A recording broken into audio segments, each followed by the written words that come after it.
All right, All for Animals fans, you'll have to forgive me. I might be a little bit rusty. It's been a while since I've recorded, but this interview and this guest, they are very special to me. Jennifer Blough has written the resource for anyone working with animals in any kind of caring capacity. Welfare, veterinary, hell, even us groomers, I feel, can benefit an awful lot from this. So I'm going to go ahead and pass the baton on to Jennifer, and I hope everyone gets as much out of this interview as I did. So thank you, Jen, for coming on with us today. I'm so excited that you're here. Would you like to introduce yourself to our listeners? Tell them a little bit about yourself. Sure. Well, first of all, thank you so much for having me on. So my name is Jen Blough. I am a licensed professional counselor who is certified in compassion fatigue, pet loss, and trauma. I own a counseling clinic in Southeast Michigan, and I also provide a lot of compassion fatigue resources to the animal welfare community. And one of those resources is I am the author of To Save a Starfish, a compassion fatigue workbook for the animal welfare warrior. Wonderful resource. I'm absolutely thrilled about it. I Thank have a you. couple of copies since we are going to be doing our giveaway of one of the copies. So what got you involved in your very, very specific niche? It feels like there's got to be a story in there. Yeah, a little bit of a backstory there. So in my 20, well, I've been involved to kind of some degree or another in animal rescue, animal welfare, animal rights. I actually attended my first protest with my grandmother, who That's was a so very wonderful. progressive animal rights activist. And so I attended my first protest with her as a kid, and it kind of evolved from there. In my 20s, I worked professionally in a shelter, burned out, and then left the field and went and did, I don't know, went and did something, was drawn back into it and became an animal control officer. And again, burned out That's and a really big had, responsibility. yeah. And the thing is, I had no idea what was going on with me. I thought, oh, I'm depressed. I'm just not cut out for this line of work. You know, fill in the blank. I'm a weak person. I'm character flaw, blah, blah, blah. Well, it wasn't until I decided to go back to school to become a therapist. And the reason I went back to school is because I suffered my own pet loss, and it was absolutely devastating. And there weren't really any resources that were out there that I could find to kind of help me through that. So I Sure. thought, well, I'll go back and be the resource. Well, long story short, one day our professor was talking about this concept that therapists need to be aware of, and it's called compassion fatigue. He's describing it, he's like naming off all the symptoms, and it's like, oh my God, that like this light bulb in my head just exploded. I'm like, that's what was going on with me this whole time. It wasn't necessarily depression, it wasn't that I was a weak person, it was that I was struggling with compassion fatigue and burnout. And so I said to myself right then and there, as soon as I graduate and get my license, besides the pet loss, this is the population that I'm going to devote my life to. And so here we are Absolutely. today. That's, I mean, that's such a an up and down type story, but it's so Yeah. inspiring that I love you saying you wanted to become what you needed. That's such a wonderful way to look Yeah. at it. Yeah, absolutely. And one of the ways to really combat compassion fatigue is to find meaning. I mean, one of the ways to recover from trauma in general is to find meaning in it. And finally, I have been able to find meaning in all those struggles by now Absolutely. being in a position to help others. That's so wonderful. And I mean, I'm thrilled to have such an amazing resource available for all of us working with animals. I mean, it really is a very disenfranchised form of grief, and I mean, even the different kinds of burnout and compassion fatigue. Most people don't seem to grasp that our job is more than just playing with puppies and kitties all day. And so having this very specific, tailored just to those of us working with animals, I feel like is a really huge step in the right direction of building that sense of community, that sense of, like you just said, you're not a weak person. You don't have this character flaw by not being able to handle just having all this trauma dumped on you all the time and never being able to really sit with it and process it. Yeah, and you mentioned something really important. You mentioned disenfranchised and disenfranchised grief, right? And this Yes, is a concept that I'm really trying to bring up more awareness to. I don't think we talk about it as much as maybe we should. So if you think about it, all of the helping professionals are really susceptible to compassion fatigue. Doctors, absolutely. nurses, therapists, firefighters, police officers, EMTs, and all those helping professionals are at risk of losing their patients or their clients or the people that they are charged with protecting. However, you think about veterinarians, vet techs, animal control officers, this type of field, the animal care field, we lose our patients or our clients or those in our care at a much, much higher rate. Absolutely. Whether you are a euthanasia tech or you are an animal sanctuary owner and you lose the long-term residents in your care. Yeah. We lose our like I said, our patients, our clients, the Yeah. animals we're supposed to be protecting at a much, much higher rate. And unlike those other professionals, they may lose people, but it's not at their hands, right? So Like a veterinarian. Yeah. exactly, oftentimes we are the ones that have to actually take the lives and the suffering. And that's trauma in and of itself, if you think about it. Absolutely.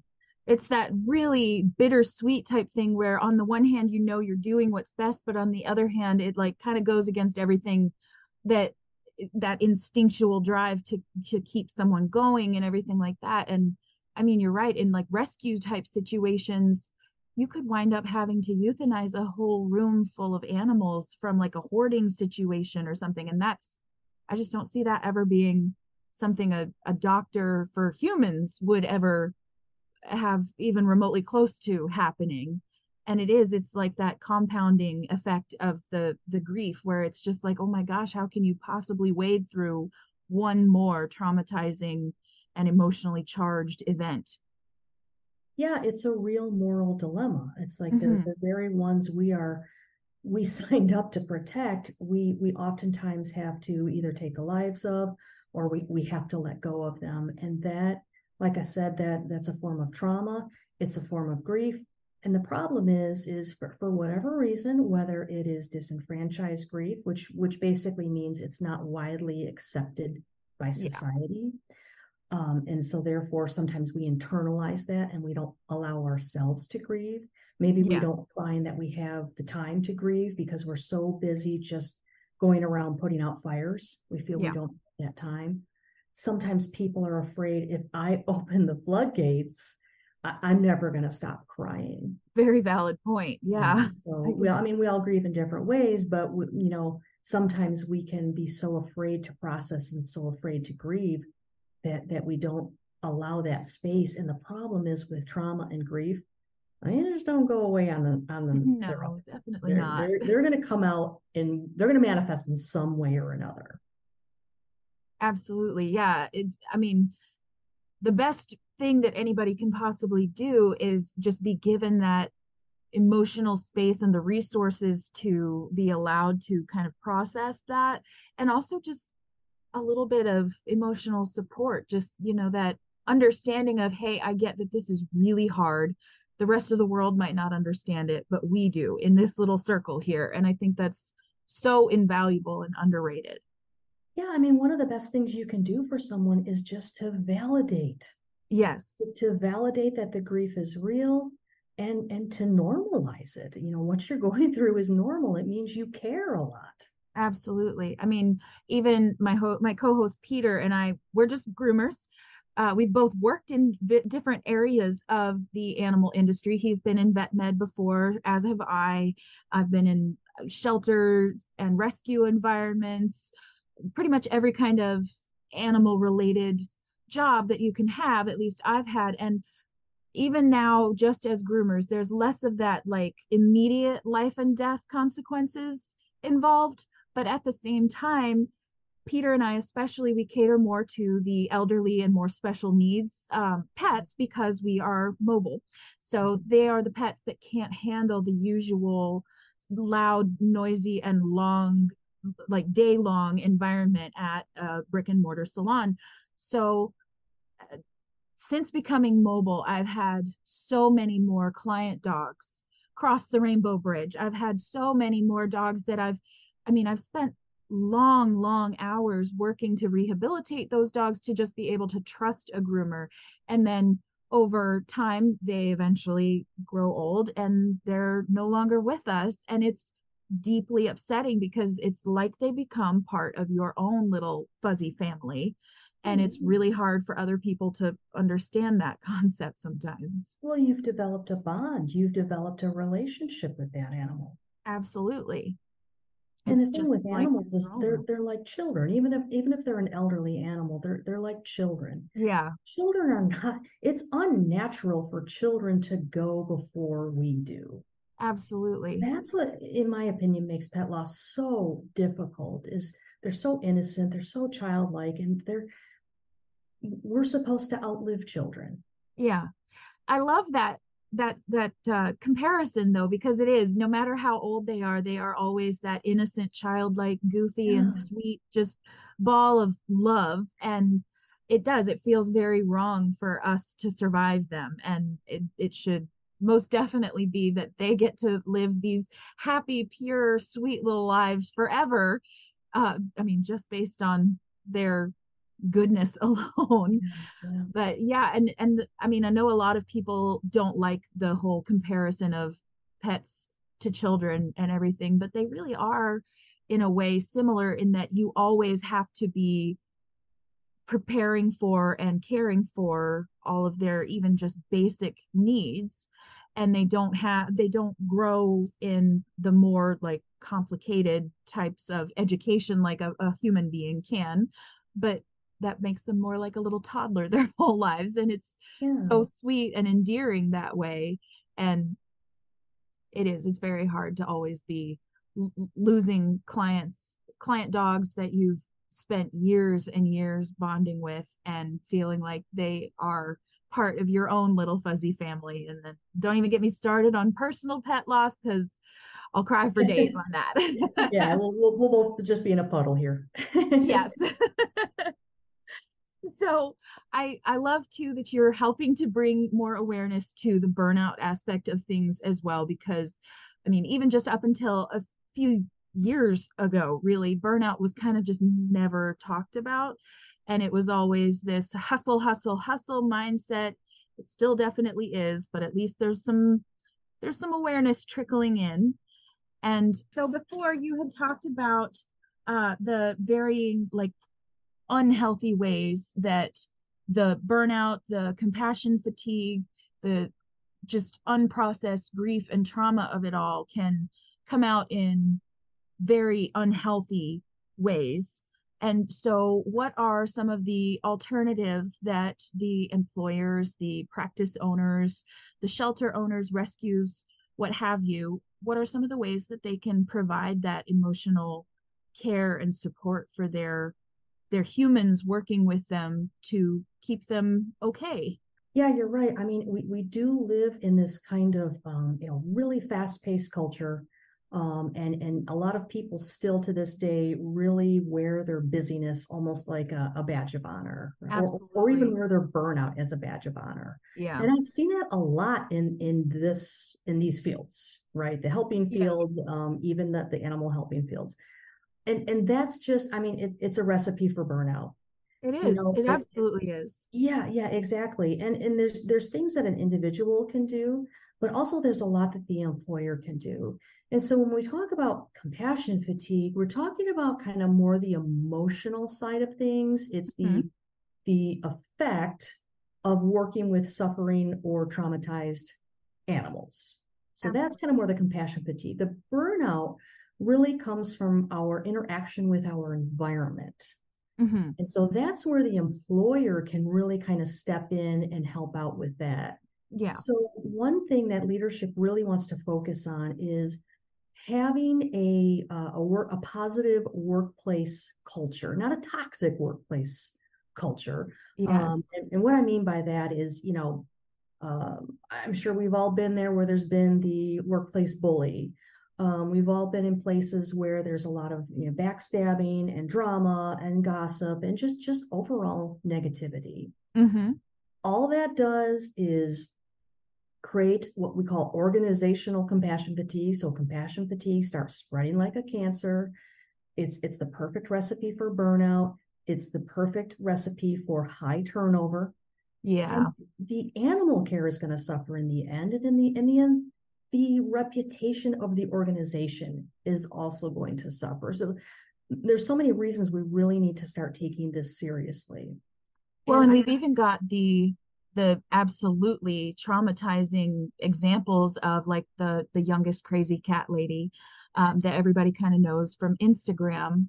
That's it's completely preventable if we take care of the people who are working so hard to take care of all of these helpless, fuzzy little creatures. But then the humans doing the care for them, they get kind of swept to the side and forgotten about to, as you said earlier, put out more fires. And I mean, it is extremely helpful if there's employers, organizations, everyone that you can usually turn to for like human caregivers and whatnot, if those types of resources are available to animal caregivers and everything as well, to hopefully help with that. And then yeah, the workplace thing, that's kind of the only thing that your employer has any kind of control over. And I mean, I've worked at some really toxic places where the environment was so just like dripping in gossip and drama instead of anybody actually just being like, hey, I didn't like that. Just don't do that again, kind of thing. And stuff like that, where it would just be so simple and easy to just be able to kind of like resolve problems in a more adult and healthy way. Things are Yeah, just kind of running around the gossip mill. and the problem is these types of jobs, I mean, they're, as we've been talking about, they're difficult enough. Yeah. Now you We don't throw need to in make it worse. exactly, why are we doing this? And so the problem is it's hard to trust anyone. It's hard to really feel like you can build relationships with people if there's no trust there, if there's a constant revolving door of high Yeah. turnover. It can be hard to take care of yourself when your own supervisor or boss maybe um, is setting a bad example. So I've seen a lot in both personally and in organizations I've worked with. The leadership doesn't take breaks, they don't take vacations, they don't take lunch breaks, they don't do they're overworking, and so the staff under them quite often feels like, oh God, I can't take a sick day, I can't take Yeah. a lunch break, I can't go home on time, Yeah. because it's going to make me look bad. So Mm-hmm. leadership really has to, and if leadership is suffering from burnout and compassion fatigue, they've got to address that. If you want to care, if you want to lead others and care for the caregivers, which is part of leadership. Absolutely. I have, and depending on how many interns we have at one time, between my therapists, my interns, and my admin staff, I have 20 to 25 people that I have to watch out for. Yeah, And absolutely. these are therapists. Do I want burned out therapists working with clientele? Absolutely. No. That is my responsibility. Their Yeah. mental health is partly my responsibility. And You so, want to make sure that they're showing up in the best ways absolutely. possible. Yeah, Yeah, because just like animal welfare work, my therapists are dealing with life and death situations. I want them to absolutely. be in their best state of mind. And one of Absolutely. the things I've done is I've created a workplace wellness program, and I'd love to tell you all about that if you're interested. Absolutely. Please share. Yeah. So let me just back this up and say one of the resources I've recently created is a virtual wellness program, and that is open to. So I have individual memberships, and then organizations can get memberships too. And I've based it on my own wellness program with my staff. So I'll just cover some of the highlights. So we have professional development assistants. So my staff can feel like they're constantly kind of up to speed and constantly, engaged in with the like latest continuing research. education. Yeah, exactly. Okay. And so they can learn new skills, and it just keeps them on their toes and keeps them engaged in their work. That's wonderful. Yeah, we recognize birthdays, we recognize work anniversaries, we have company outings. For example, our holiday party, we have it catered, we play games. I hire a massage therapist to come in and give chair massages. That sounds heavenly. Yeah, so it's just a way for me to take care of them. We also do like these weekly challenges, wellness challenges with prizes. I have a wellness room that is devoted for just the staff. So in the wellness room, there's a massage chair, there's a recliner with a blanket, there's a yoga mat. We have adult coloring books and puzzles and soft lighting and music and aromatherapy. I mean, it's just a place that they can go and kind of escape for a little while and just kind of recharge during the day. That's and fantastic. if you're working at a vet office or a grooming salon or a shelter, and you're like, we don't have an extra office.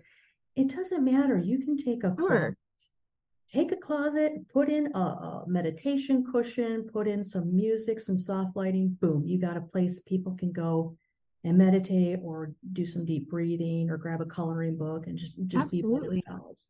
Well, and even if they don't have the physical space to devote to something like that, even just providing a little bit of extra emotional space, allowing people to go just take a 10-minute walk out in nature, clear their head. Encourage it. Yeah. Listen to create music. A walking club. Yes. Oh, yes. That would create a walking club. At this time, every day, whoever wants to, or have multiple times, so you don't have all your staff gone at once, multiple times a day, show up at the front door, and we're going to take a 10-minute walk. Yeah. You can have a book club where once a month, you all read the same book, and then once a month you meet either in person or virtually, and you discuss the book.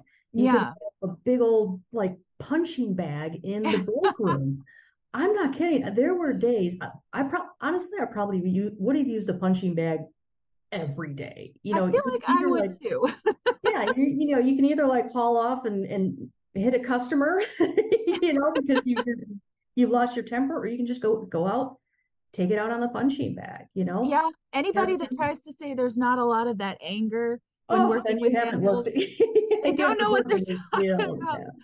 I mean, when you're working with these innocent, helpless little beings, and you're also having to deal with the humans that put them in a compromised position, you're going to get infuriated by the suffering that you're witnessing all the time. And I can see that being a great thing. I also keep seeing on like some of the groomer Facebook groups all over that they're doing like Friday morning yoga classes before the salon opens. And I just think that's fantastic. Yoga is kind of my thing. I love it. Yeah. And so I love seeing that more people are taking those kinds of steps, because it does more than just work for the mental health of the individual, but it creates more of a symbiotic relationship between your staff and the organization that they're working for. And that's going to make them want to be more excited to work for you. And with the animals, they're going to actually want to be there every day. Be engaged. They're going to be loyal. They're going to be dedicated. It's going to become more than just a paycheck. Yeah, absolutely. And again, it doesn't have to cost a lot of money, so for example, I recently created an adult coloring book called Compassion Fatigue. And a lot of people tell me, oh, we have a bunch of copies in our break room, so get some colored pencils and some coloring books, get some games in there, some puzzles in there, have a vending machine with, I don't know, healthy snacks. Yeah. So people are at their best, I mean, I could go on and on. There's so many little inexpensive things that employers can do for their staff to keep them engaged. And the thing is 80% of employees who have a workplace wellness program report that it makes them happier, more engaged, more likely to stay with the company. You can't argue with numbers like that. My goodness. Exactly. Yeah. And it shows that we care. Absolutely. Care about your physical health, we care about your mental health. Yes, and care about the culture and the image that Yeah. your entire organization is putting out there. Yeah. That's a big deal too. Yeah. What percentage of workplaces actually have these wellness programs in place to take care of their employees? Yeah. So the latest statistic that I have read is 50%. And that Okay. is not, we're not talking necessarily the animal care or animal welfare type jobs. We're talking just kind of like In general. organizations, businesses, companies, kind of in general. It's at about 50% right now. And the thing is younger, the younger generations coming up, they almost expect something like this. I mean, you can no Oh yeah. longer get away with, oh, you have health benefits. That's nice. Yeah, I mean, You as they know, should. The workplace needs to yeah. change. The way it's been has been far too suffocating for quite some time. Yeah. I mean, even if it's an EAP, an employee Yeah, assistance program where you have therapists who, maybe there's 10 free sessions yeah. offered per year, or when there is some type of crisis, you have access to therapists who can come in and do crisis counseling or debriefing, Hmm. which is another excellent way to not just sweep something under the rug, but open up a safe place where people can say, I'm struggling with what happened. Yeah, I've absolutely. gone around and done a lot, both with animal care organizations and other type of Hmm. businesses. I've done a lot of crisis debriefing just to open up that space and go around the table and say, how are you feeling with this? Yeah, And then just allow them to talk and listen without judgment.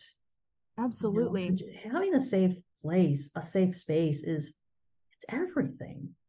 Oh yeah, and I can definitely like you're speaking to my soul with the not wanting to sweep things under the rug. That's something that I struggle with so hard Sure. where, if there's something big that's happened, I'm gonna need to talk about it because otherwise I'm just gonna feel like lost in the sauce with it. It's gonna be so chaotic that I'm going to feel like, am I the only one that's actually worried about this or something like Yeah. that?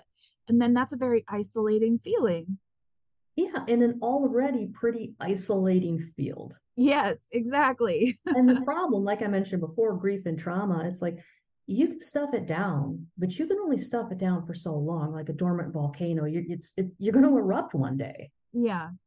Yeah, and you want to have those proper healthy constructive coping mechanisms before you get to that Vesuvius point.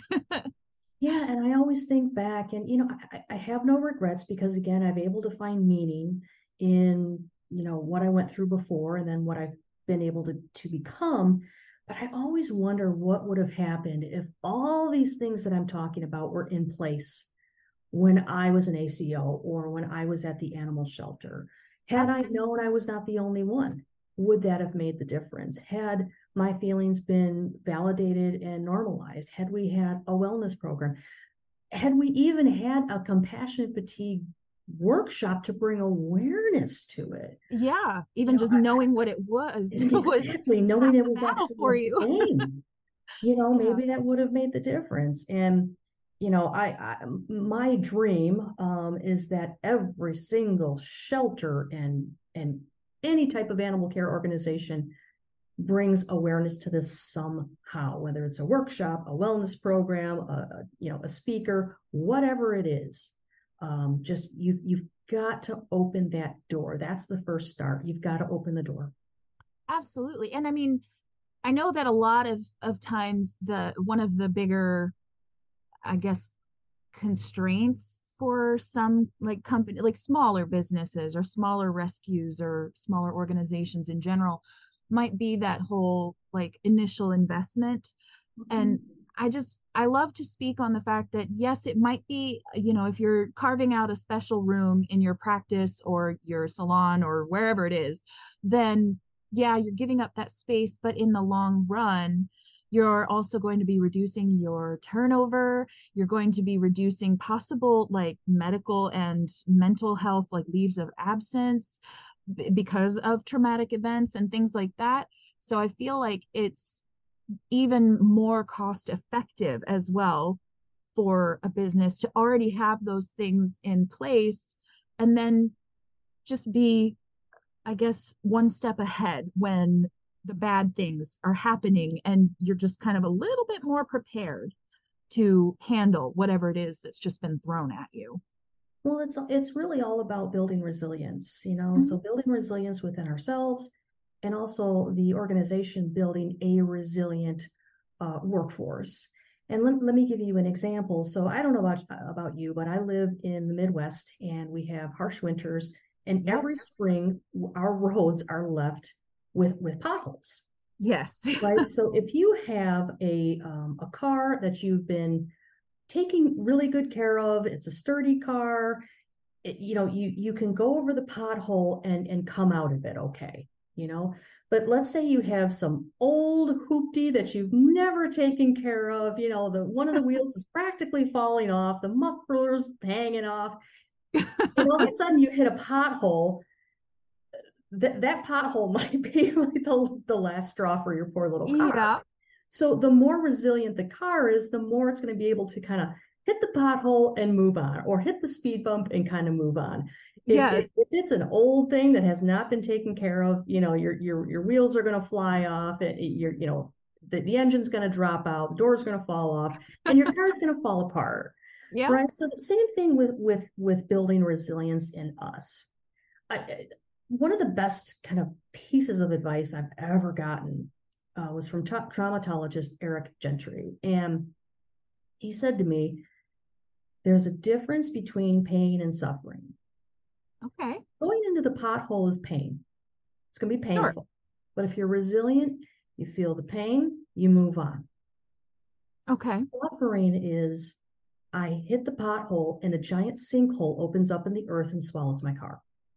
Yeah, not really coming back from that. Coming back from that, or it's going to hurt for a long, Yeah. long time. I So like the suffering is being kind of stuck in the pain, just yeah, chronically, like right? more of a quicksand, just kind of sucking you further into it. Exactly, Yeah, exactly. I like the Where, comparison. That's yeah, because very the thing evocative. is, I can't, there's nothing I can say to your listeners that is going to stop the pain. No. You lose a client, that's going to be painful. If Yeah, you have absolutely. to euthanize an animal, it's going to be painful. You lose an animal during surgery, painful. But the more resilient you are, the more you can feel the pain, process the pain, and then be able to move on from the pain. Yeah. It's And all that about that just not has been getting sucked something, into yeah, it. exactly. And Yeah. and trust me, this is coming from someone who has spent most of her life being stuck in that pain. I want to be perfectly transparent. And so that's why I'm now on the rooftops, like shouting my brains out to people about building resilience and bringing awareness to compassion fatigue and trying to have these workplace wellness programs. It's like it makes a difference. It Oh, it really does. does. We Absolutely. anyone in this field, we cannot take our mental health for granted. No, definitely not. We see too much. We go through too much pain, and we've got Absolutely. to constantly be managing it. Absolutely. I love the message. I feel like there's so much hope buried in there. I mean, it's a very heavy conversation we're having here because these are very important and extremely, I mean, like life or death consequences that Yeah. we're discussing here, but there is so much that can be done and is already starting to be done. I'm very filled with hope that there are people out there like you who are looking out for all of the people who are they've been following in your footsteps. Just like you said, your inspiration came from burning out yourself multiple Yeah. times. And that, I mean, if it happened to one person, it's got to be happening to droves of others. And just having anybody be able to point to something and say, oh my God, that explains what I've gone through. Yeah. This is so helpful. I mean, if you can help one person, I feel like it makes a difference. But I feel like yours is so wonderful of a resource that it's going to be way more helpful than just that one person. Oh, thank you so much. Oh, it's just the truth. I'm very excited. We're going to be hosting a giveaway as well of a copy of Yay. your book this for this episode. So I'm super excited because I know that the few people that I've talked to about it, they've briefly heard about it, but didn't know exactly what type of resource it was. And I've been singing it from the rooftops for you. Oh, I appreciate it. Absolutely. So I love what you're talking about with the whole just having like a program just kind of automatically done. I didn't realize that you had something so, I guess I don't even know the term for it, like well automated, maybe, Yeah, where and it's, again, because the feedback I got is like, God, Jim, we don't have time to run a wellness program. And so I actually have, so for organizations, I have two kind of levels. One level, the top level is like all inclusive, like the employee wins the challenge, I send out the gift card kind of thing. okay, The kind of the lower level is I run the challenges, I provide the resources, I interact. And the cool thing about, well, I think the cool thing is I'm in there interacting and doing the challenges right along with the employees. oh sure, that's So it's like fantastic. I'm trying to set that, I'm trying to set the Yeah, example too. to And lead by also example. I got to take care of myself as well.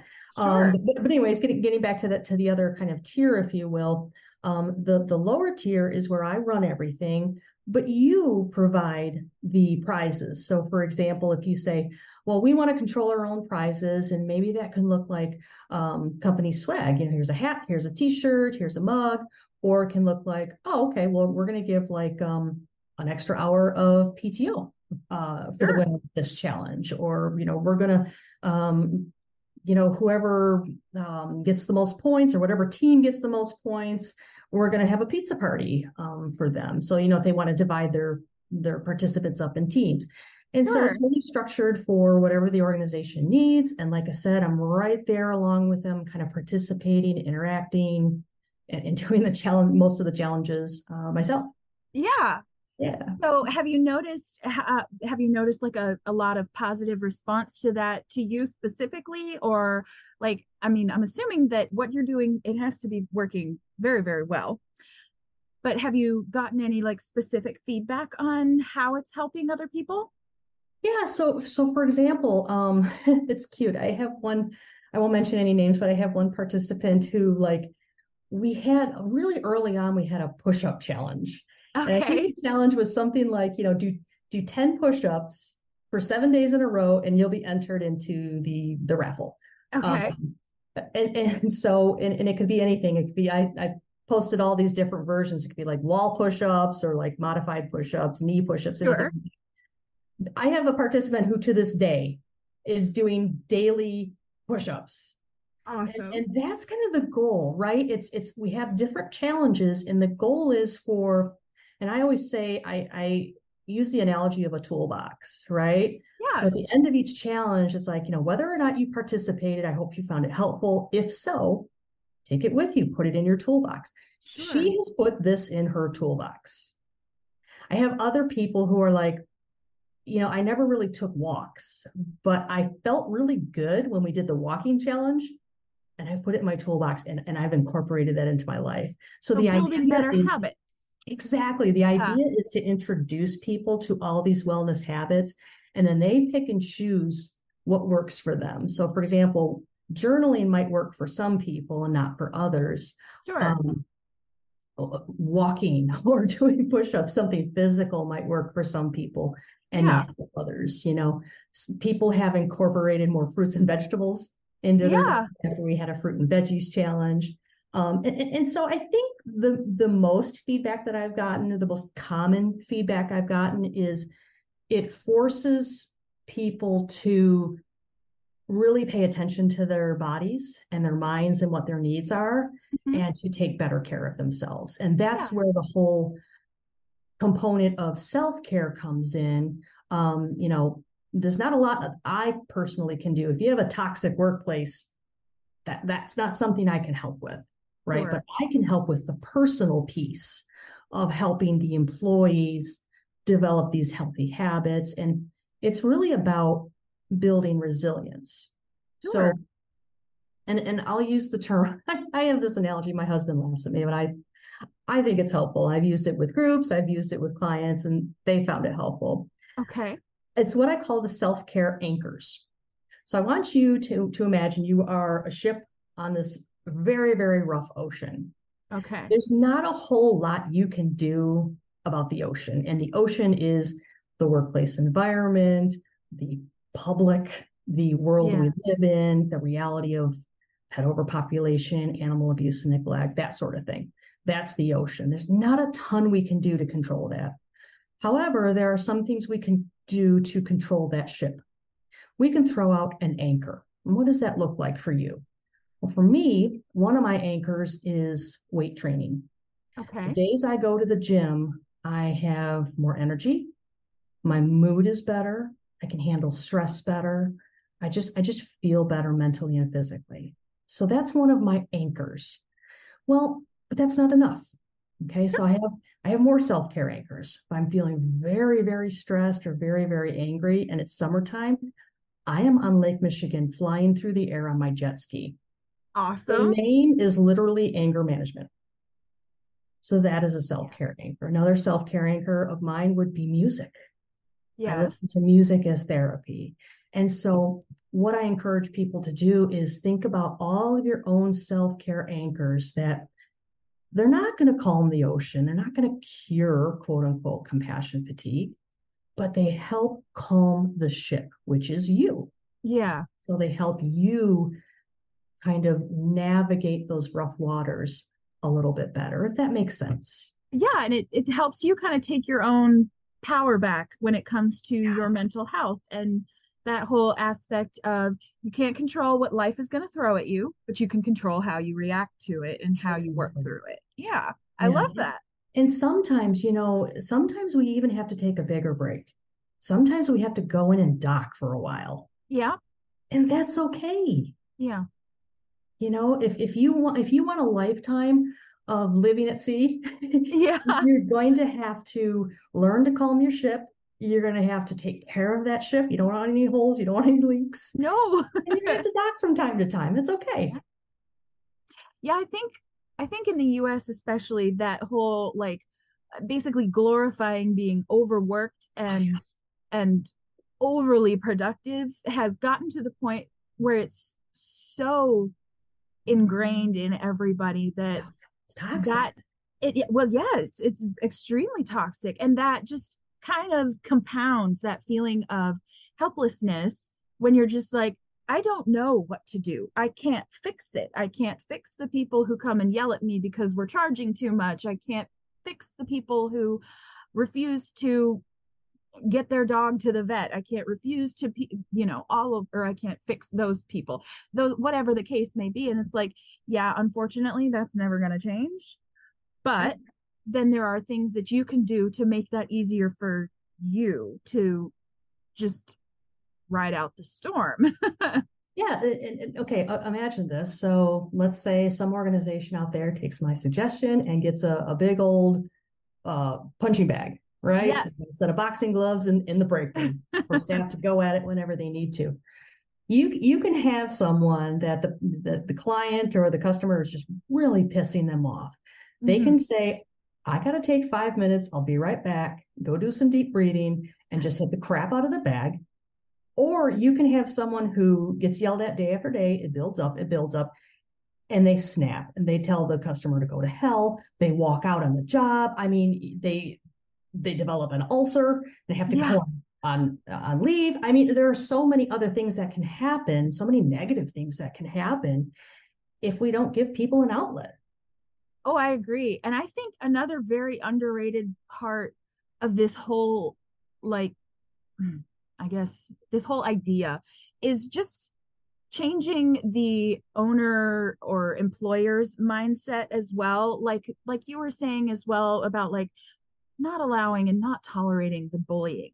Because like one of the bigger things that I used to deal with, at least when I would work in like brick and mortar salons, was that idea that, oh, well, this person's been a long-time client. They've spent so much money with us.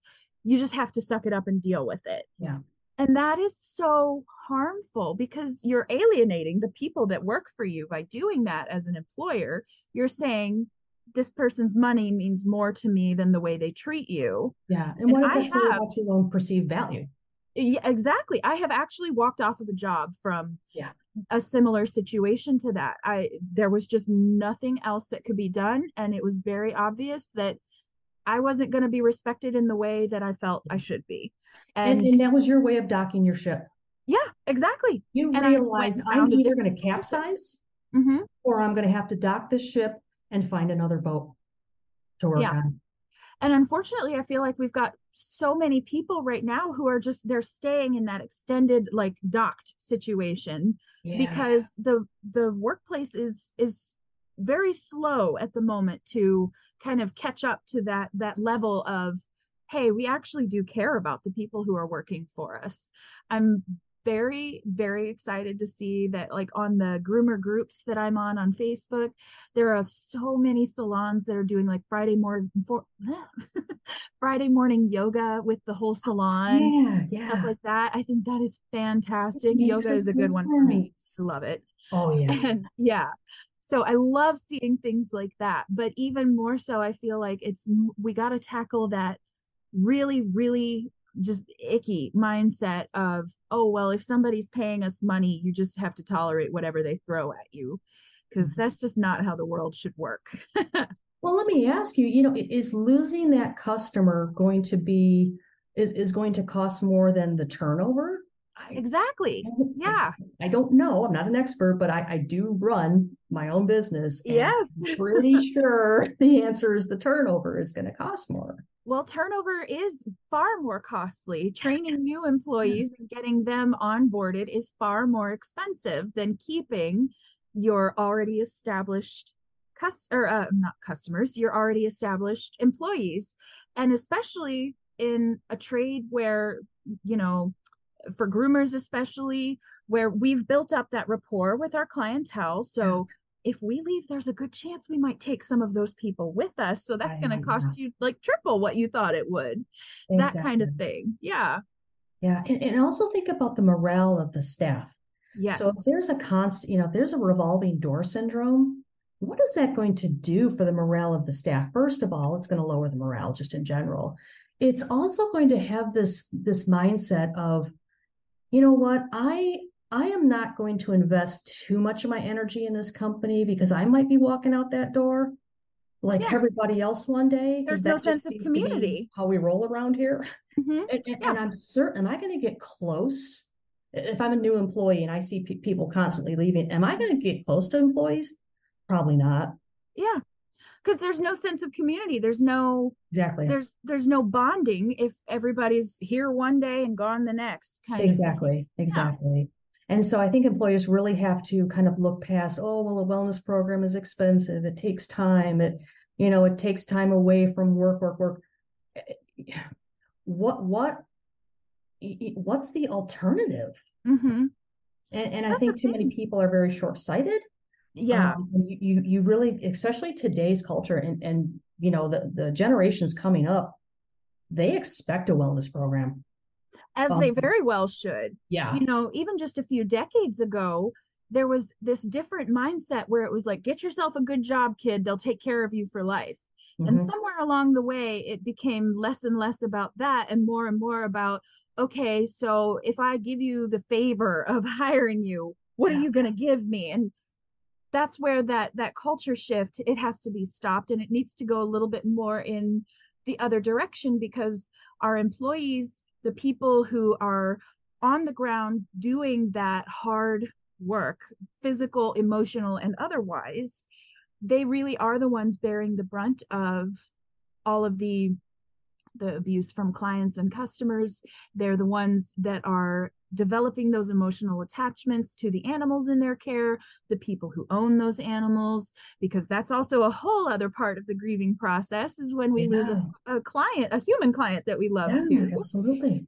things like that. And so if you actually take care of those people and you acknowledge that, yes, I'm involved in this business, I own it and everything, but you guys are the ones that are really on the ground in the trenches doing the work, and I appreciate you for it, then I feel like we can get back to that place where it's it's way more symbiotic for everybody, where the employees are way more excited to be there at work. They're happier to go that extra mile, both for their employer and for their clients, patients, customers, whatever the case may be. And then it's a cycle of good things instead of this nasty one that we kind of keep getting stuck in. Yeah, and maybe like you said, maybe we can kind of reverse this mindset and this Mm-hmm. culture. Maybe we can go back to, you hire someone, they're a lifer. Yeah, They're loyal, they're dedicated because you yeah, are loyal and dedicated to them. yeah. I mean, like my husband, some of his very best friends are from where he used to work. And I never experienced anything like that really. Work was just kind of, it was, yeah, there were people that I got along with, I enjoyed spending time with at work, but it didn't turn into any kind of like long-term bonds and everything. And I feel like I missed out on that. But it was Mhm. just because there's so much high turnover in anything to do with Exactly. animals. And I feel like if we can get to that place where people actually feel appreciated, wanted, and like what they're doing really matters, even just to the person that they are directly working under, then we can get back to that place where it feels almost like a second family at Yeah. the job that you're working at. And for some people, that can mean an awful lot. Some people can mean everything. Oh, yeah. I mean, it would for me, that's for Yeah. sure. I mean, Yeah. I've worked alone for the last I don't even know how many years now, just because I didn't particularly love the environments in other people's salons. And working alone is the best way I knew to control my ship Mhm, and keep mhm. myself from feeling like I was just drowning in all of the drama. Yeah. It's Yeah. a lot. And I mean, if you're a vet tech or a veterinarian, you can't necessarily work by yourself. I'm in the lucky position where I can, but even that has its drawbacks. I don't have other people to help me restrain a large dog. I don't have other people to help me with some of the issues that I could do if I had just even one other person there with me, stuff like that. But it works for me for now, at least. So I'm lucky, but it would be very, very helpful if more people would just kind of remember that the community can sometimes be more valuable to their employers than the paycheck itself and Yeah. anything else going on. Yeah. Absolutely. And, this kind of reminds me when you talk about veterinarians and vet techs, so many of the kind of jobs in this field really involve life and death Oh decisions, yeah. life and death, Mm-hmm. actions, whether it's surgery or, um, and so I don't know about you, but if I knew that my veterinarian was sleep deprived, burned out, numb from compassion fatigue, my dog's not going under your knife. Exactly. If we knew the kinds of things that these people who are literally dealing with life and death repercussions, we wouldn't trust them to deal Exactly. with those things. So why are we not taking care of that type Exactly. of issue before it becomes a problem where, oh, they made a mistake because they were so tired their hands were shaking in surgery kind of Exactly. thing. I Yeah. want my vet to be calm and Yes. rested and nourished, and I want his or her ship to be very, very steady before I'm putting my dog or animal in their care. Yeah, you want to show up the best that you possibly can, and you want anybody who's working with your animal, yourself, anything, to also be showing up the best way they possibly can. Exactly. Yeah. Yeah. So I guess I would like to maybe go to a little bit lighter and fluffier topic here. Do you Yay. have any pets of your own? Oh, warm fuzzy time. I do. I do. I have 7 rescue babies. Oh, wow. I have 2 dogs, 2 bunnies, and 3 birds. Oh, okay. So tell me about the dogs first, because I want to save the birds for last. That's going to be Okay, okay. So I have a little pit mix. okay. She was running the streets, and Okay. took her to the local shelter. She was never claimed, and so we adopted her. Our second dog, Clive, adopted Della, So we found this dog constantly in our yard. And because he was really skinny, he had a tapeworm, and he was just a mess. And turns out he was our neighbor's dog. Oh, And our neighbor said, "Well, I'm going to get rid of him because he ain't staying on the property." okay. And we're like, "Well, I mean, he's clearly in love with our dog." So we adopted him. I think he adopted you guys. Yeah. Oh yes. He chose his family, and again, it was a good thing. Like I said, he had a tapeworm, he had an ear infection. Trigger warning for some people: the previous owner was going to neuter him. How can I say this and keep The it PG? old-fashioned farmer's Yeah. way. Okay. We'll say the old-fashioned way. Yeah. Yeah, I Yeah. know So we're where like, you're nope, nope, going. nope, nope. We'll take him. We'll take him. Yeah. Yeah. So, so that's how we got little Cliver. Our two bunnies, one princess, came from a hoarder. Oh, Yeah, so she's our little special needs bun. She's got some issues still from that. sure. And then Barry was found. He was found as a stray, and so we adopted him through a local bunny rescue. Awesome. And then Raz, I adopted. She was surrendered by an elderly couple because they just couldn't care for her anymore. She's an eclectus parrot. Awesome. And then my two little parakeets, Niles and Daphne, they were abandoned in some motel room. And Oh, so that's how the bird rescue came across them. And then we rescued from them. So awesome. and I have a husband, and that's our little family. I was going to say, is your husband a rescue too?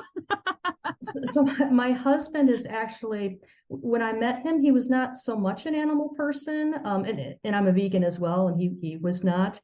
And the man has become all about veganism, all about animal rescue. I That's mean, fantastic. it's yeah. So he not only supported this lifestyle, he really embraced it, and so I'm very very fortunate. I know a lot of people don't have that kind of support, so I'm very grateful that I have that support.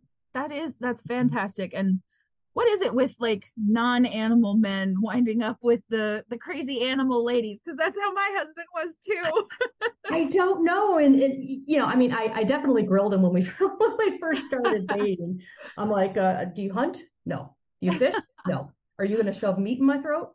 No. Okay, I'll go out with you. So that was kind of my criterion. The next Yeah. thing I knew, I went over to his house and looked in his fridge, and it was stocked full of soy milk. I'm like, well, he might be a keeper. Yeah, I was gonna say at that point it's like an aphrodisiac. Yeah. And then when he asked me to move in with all of my rescue animals, I'm like, yeah, okay. Yep, that is He's a definitely a keeper. keeper. So when I met my husband, I had my two little Havanese dogs, and he had well, technically his dog belonged to his kids, but obviously he's the parent, so he's doing most of the caregiving, and that was it. And then, well, actually, I had a couple of ferrets at the same time too. But since he and I have been together the last 5 years or so, we've now got my two Havanese still and his kids' dogs still. But now we also have my mom's dog living with us, and we have two new cats, both rescued as well. And then we're down to our last ferret, but Mm. ours we always talk about our house as a zoo, and I tell him all the time, it's going to only get worse. There will always be more animals that need a home. Right, right, right. Yeah, we're actually down because I've typically in my life I've had around 10. Okay. Yeah, and it's usually consisting of, of course, dogs, bunnies, and birds. But we've typically had the little guys that unfortunately don't last very long, like hamsters and Yeah. mice. We just try to give them a home. We had this one little hamster. He was so old and so ratty, and the shelter was just, they used to make fun of him, and it just kind of broke my heart. And I'm like, I don't care if this hamster lives a week. he's going to live his last week of life in the lap of luxury. This Absolutely. little guy ended up living for a few more years. He Awesome. grew his hair back on his little bald butt. Yeah, I mean, he was a little precious little. We just love the little guys. So I feel like whenever you work with animals, you always kind of wind up with the quote unquote misfits. oh, Because absolutely. I was the same way when I was in high school. I worked at PetSmart, and I was one of the people that like cleaned the cages and caught the fish and rang up crickets and stuff like that. And that was kind of one of my first animal jobs. Before that, I had like done some volunteering at shelters, but I was really young and didn't have the option to be like paid for it. So that was my first paid animal job. And I would we would occasionally get like mice, gerbils, hamsters, whatever that couldn't be sold because something had happened to them. They got injured, they had some kind of skin condition, whatever. That was how I wound up with all of my little critters. Is Oh yeah. we would have those animals that couldn't be sold, and I would be like, okay, send them home with me. They're mine. And like at one point, we had a mouse come in that was pregnant before Mm, she even came to us. So they were going to euthanize her because they couldn't yeah. sell her. I was like, no, she's coming home with me. I'll find homes for those little babies. Oh And I yeah. did. And I had other little mice that had like a persistent ringworm infection, something like that, to where it just wasn't safe to sell them to somebody else that didn't know what they were doing with it and Yeah. everything. So I took him home too. He didn't live for longer than I think maybe about 6 months, but that Mm. 6 months that he did have was in absolute luxury. Oh, yeah. Yeah, I mean, I love taking home the misfits, the ones that nobody else wants, because it feels good first off, but second off, it's also just like, I don't know, it makes it feel extra special whatever time you do get to have with them. And it kind of brings me back to the title of my book, as you Yes. know, it's based on the Starfish story. And that's one of the things that kind of keeps me going personally is remembering that it made a difference for that one. Yes, I You know, absolutely love that. yeah, It's a perfect metaphor for any animal welfare, anything, yeah, even yeah, if it's just your own personal pets. If you can yeah. make things Whether better you're for taking one home the animal, mouse with the ringworm or the yes. bald-butted hamster, it makes all the difference in the world. And again, Mhm. even if it's for 6 weeks, 6 months, 6 years of their life, it Yeah, makes all the difference in the world. yeah. And that's what we're all here for. That's what we want to do. We want to make a Amen. difference for all of our little fuzzy critters. Yeah. But got to take care of ourselves too. Yes, absolutely. So I guess my last question, I'm just checking to make sure. Oh, actually, I do have another question before my last one. Your book is such a great resource Well, thank you. for all of us working in the animal industries. Can you tell us a little bit of the process, what inspired you to write it, and just what everything was like with that? Oh wow. So yeah, I think I started, if memory serves. I think the book came out in 2016, and so the first edition, I released a updated, expanded second edition just this past February. Hmm. The first edition came out, I believe, in 2016, which means I wrote it. It took about a year. Okay. The entire process took about a year to write, edit, put it into production. Everything took about a year. So that means I started in 2015, and I believe it's right after I graduated Oh, um, from grad school. that's And quite the so, accomplishment right out of school. yeah, well, the thing about grad school is it's weird. It's like you are going and going and going, and all of a sudden they give you your degree, and you're like, oh my God, now what? No term paper to Yeah. write. There's no internship to go to. There's only like your job is now looking for a job. And so you have all this time Yeah. on your hands, and it really freaks you out. It's something they don't talk about, but they really should. And so at the time, what I decided to do, we had moved back to Michigan, where I'm originally from, and I could not find any jobs for therapists at the time, which is weird because today, I mean, there's a huge shortage. But Oh, yeah. back then, I couldn't find anything. So I said, well, I wanted to open up my own practice eventually. So no time like the present. So I opened up a private practice, just myself at the time, and only had a handful of clients as I was building the practice. And so I said, I've kind of had these ideas kind of kicking around in my head. The more I learned about mental health, the more I learned about compassion fatigue. And I wanted to, like I said, I really wanted to give back to that community. So I thought, well, I can only see a handful of clients at one time because you can only work with so many people on your caseload. Why don't I write a book so I can kind of, quote unquote, reach the masses, reach people in other states, reach people in other countries, reach people who maybe don't want long-term therapy. And so, I just kind of just started writing. It was very cathartic. It turned out to be therapy for myself. I had to face a lot of demons I had been stuffing down. Sure. Because I was a euthanasia tech. And so it, like I said, forced me to kind of process a lot of my own stuff, come to terms with some things in my past. Forced me to start taking a look at my own mental health and doing something about it.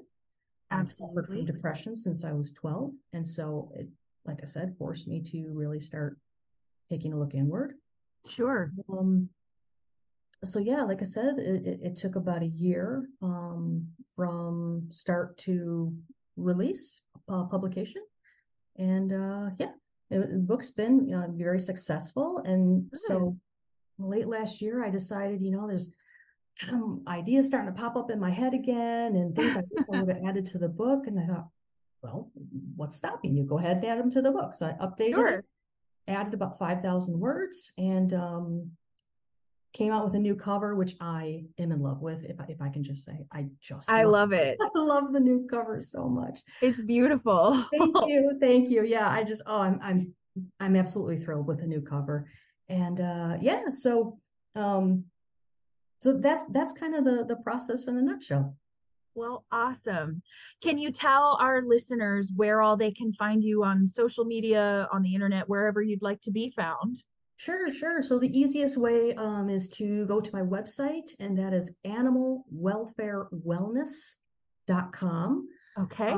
On there, you'll find information about the virtual wellness program. There are links to the book. I also recently released a coloring book called Color Away Compassion Fatigue, and a journal. It's called Saving Starfish, a self-care journal for the animal welfare warriors. There's links to that. There's blogs. There's a free resources tab that people can find anything from like guided meditations and breathing exercises to like different worksheets. So for example, I have a worksheet on self-care anchors. Awesome. It's a coloring sheet. So you can, if you're into that, you can color the worksheet and then kind of label there's 7 anchors hanging from the boat. And you can kind of, I recommend people fill that out and then post it where it's accessible. Keep it on you, keep it near you. And so when you're really feeling distressed, you go, okay, is there any anchor I can drop right now? Yeah. Just kind of calm the ship just a little bit. Kind of keep it on the forefront of your mind. Exactly. And there's a blog article on the stages of change, which we talked about. There's a blog article on workplace wellness strategies for leadership. Wonderful. So you can contact me there. You can also, there's a link for my Facebook account and my Instagram account. I think LinkedIn might be on there too. So there's an email address you can contact me. Awesome. Well, thank you from the bottom of my heart. I am so glad that we got to connect and talk. And I hope we're going to be able to keep in touch and everything as well, because I am thrilled about the work that you're doing. I'm so excited to see someone out there specifically looking out for the emotional needs of people who are experiencing that kind of trauma and emotional just difficulty on a day-to-day basis. It's very necessary. And I'm so glad that there's such an amazing resource out there. Oh, thanks, Rachel. Thanks for inviting me. It's been a pleasure. Of course. Well, thank you very much. And I guess we'll talk to you soon. All right. Take care.